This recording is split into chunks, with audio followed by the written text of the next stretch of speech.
BBC Television presents... Hancock. I've just received an offer through the post for some work for you, Hancock. I beg your pardon? Am I hearing right? What do you mean you've received an offer of work for me? Why was it sent to you and not to me? Because I'm your agent, aren't I? My agent? My agent since when? Who said you were my agent? I thought you knew. I've been your agent for the last 10 years, haven't I? That's the first I've heard of it, Sid. Where's all me work then? Well, it is about time we had a little chat. You haven't had any offers of work, Hancock. What do you mean I haven't received any offers? Why not, for God's sake? It's a question that's been plaguing me for ages. I just don't know. I've been mulling it over for a few years and come to the conclusion it's because you aren't much good. Oh, you're a rotten agent, more like. The flaming cheek of it. I'm the star, Sid James. Well, there was one offer of work. Come on then, Sid, spit it out. What was it? It was Carry On Constable, as a matter of fact. Carry On Constable? That was your first Carry On film, wasn't it? Why didn't you tell me about it? Well, I was going to, but then I offered to play your part instead and they accepted. You rotten sod, Sid. You took my one and only job. You're fired. You are no longer my agent. You understand me? Do you hear me? All right. Calm down. I've got it. Over and out, boss. Well, now we've got that little matter sorted out, what's this new offer of work you've got for me? Then you wouldn't like it anyway. Go on, tell me, try me. It's not your sort of thing, Hancock. Sid James, if you don't tell me, I'll slush you one. You don't like the Tories, do you? It's them.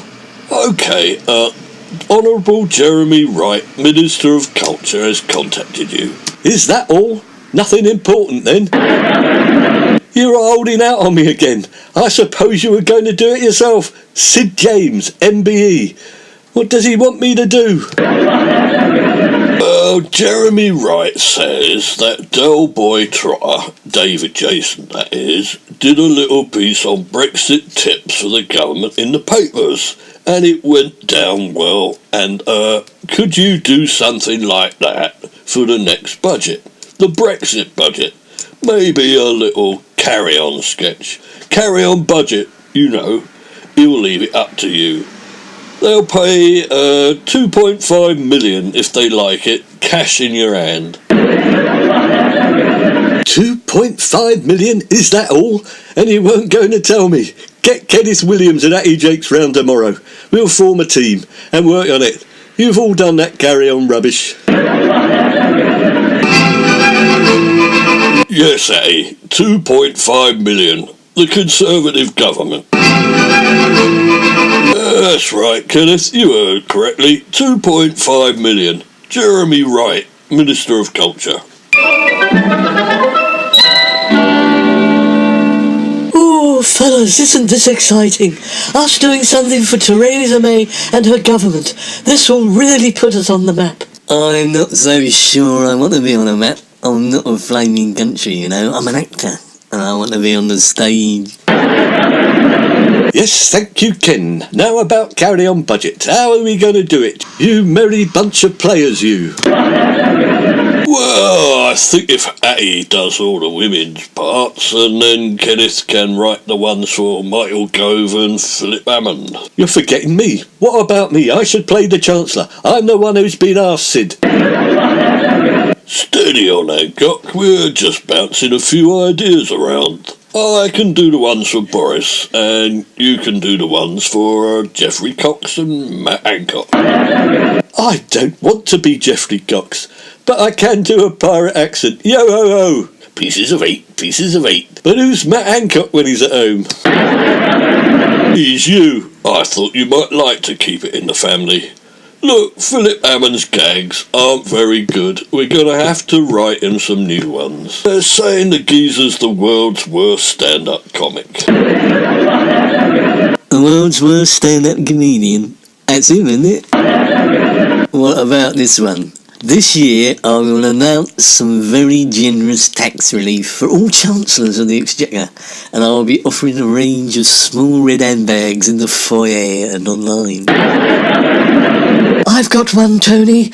Victoria Atkins, MP, Parliamentary Under-Secretary of State, will say, unfortunately, there is a £400 million hole in the budget due to the legalisation of pot. So that's why there's a £400 million pothole that needs to be filled.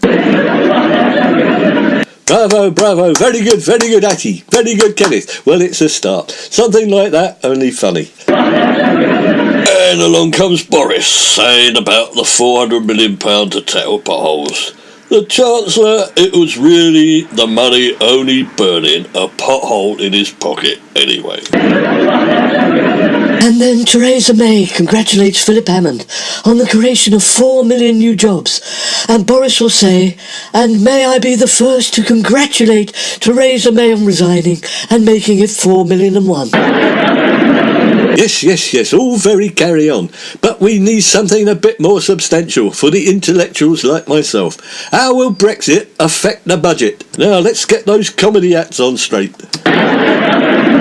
Well, what about this one then? After Brexit, German sausages and saucy French underwear will both have to go up at the same time. About this one, boys. The health service is always a good source for laughs. What about post-Brexit offering more bum lifts on the NHS? Oh, matron, you might be lifting bums, but you are lowering the tone as well. You could go in a hospital for a bum lift and find it up around your chin somewhere. Oh, you'll need a facelift as well to avoid the pong. The rich could pay more for bum lifts to subsidise the working class who need all the lard stuff from their fat stomachs. I'm not quite getting the cheery cockney carry-on feel here, team. How can we catch the ribaldry of the authentic carry-on je ne sais quoi? Oh no, I thought it was Brexit, and now you're talking in French. You'll have to drop all that silly nonsense. Gotta drop your H's and your vowels. Yes, we're all going to have to get used to trading with the world now. It's China, America, Russia. What's your Chinese like, Hancock? As you well know, Sid, I can order in Cantonese when I'm down the Peking Palace. 01. Okay, and what about some classic carry-on visual humour? What was that then? I always thought you were half Chinese. Pork balls, if you must know. I thought you were a man who likes his balls. Visual humour, Tony. Good idea. I know. The Chancellor hits us all with a 50% rise in tax, and Theresa May gets up and dances to Gimme, Gimme, Gimme by ABBA. Steady on, Hattie. We don't want to give the Chancellor any ideas. What about dancing to money, money, money, and then he gives us all loads of mullah? No, not for me. I like a bit of rumpy-pumpy with me carry-ons. What about having Penny Mordaunt applauding the Chancellor and then her bra pops off like Barbara Windsor and it's Boris Johnson in the face and he puts it on his ear like a pair of earmuffs? Can you kindly leave Barbara Windsor out of this? Thank you, that is more like it. That should appeal to some of the Brexiteers. After all, we are trying to appeal to everyone, even the ones who are as common as muck. Common as muck? Common as muck? Are you trying to say that we Brexiteers are all into smutty semi-porn? I'm a Brexiteer, you know. I might appear to be erudite and educated, but I'm still a chav. Oh, no you aren't, Kenneth. You may be a pleb, but you're a toffee-nosed one. You're our pleb. What do you mean, I'm a working man? My father was a barber. He was brought up in the East End. Of course I support Brexit. I don't know what it bloody is, but I support it. I would shed the blood of the next man who disputes that Brexit isn't the best thing since a white van and a dry sherry. What I am trying to say is that our humour is getting a little basic. We need to be a little more refined, appeal to the Tory front bench and not the hooligans on the back benches. I think I may have come up with something a little more refined. When our bra's gone, we can have Philip Hammond say, now that we've cleaved ourselves away from Europe, then perhaps now we can be permitted to enjoy a little more cleavage in Parliament.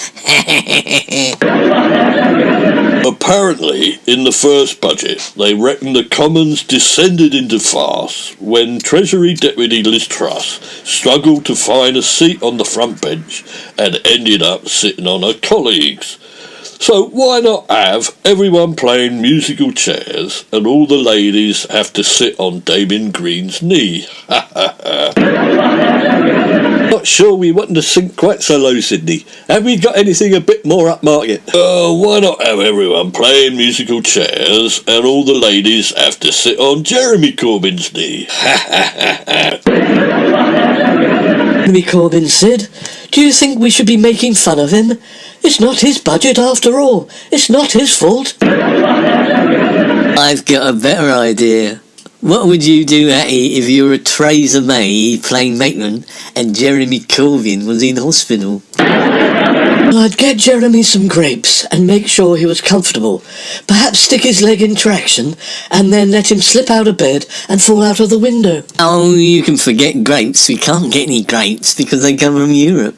You'll have to give him something else, something more British, more carry-on, like turnips. Well, I could get him some flowers instead and put them in a vase. Oh, you can forget flowers too. Oh, they all come from Europe. Just give him a blanket bath or an enema like you do on the carry-ons. Theresa May giving Jeremy Corbyn an enema. The mind boggles. I would have thought that it's his arse, not his mind, that would be boggling.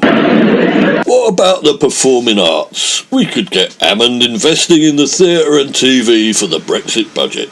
That should do us a bit of good. That's a good idea. If there's more money around, perhaps we could put on a new show. New show? New show? What's wrong with the old show? I thought you enjoyed being in Hancock's half hour. Oh no, don't get me wrong, Tony. I do, it's just that... Just what exactly? I must say I'm feeling just a little bit miffed, Hattie. Are you trying to put my neck out of joint or something? Oh, I'm sorry, Tony. Well, you see, my part isn't very big in Hancock's, but in Carry On with the Budget, I get to play Theresa May. I don't get to play Theresa May in Hancock, do I? Of course not. She isn't in Hancock. I've never had a Prime Minister in Hancock for obvious reasons. I did think once about Margaret Thatcher, but Jimmy Savile kept calling saying he wanted to play her part.